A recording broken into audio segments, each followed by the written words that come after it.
Migawas na sa nasod ang bagyong Goring apan misulod na sa Philippine Area of Responsibility ang bagyong Hana. Hinung localized thunderstorms ang magpaulan sa Mindanao.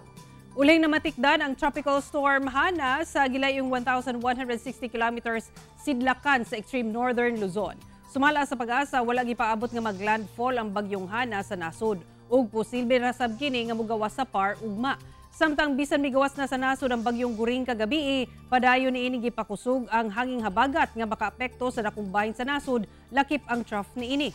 Samtang base sa datos sa Metro Weather, ubos ang tsansa sa mga pagulan sa dakong bahin sa Mindanao. Gawas lang sa mga katag-katag nga pagulan sa Zamboanga Peninsula, Northern Mindanao ug Caraga tungod sa localized thunderstorms. Apan magpabilin gihapong igmat sa posibleng flash floods ug landslides.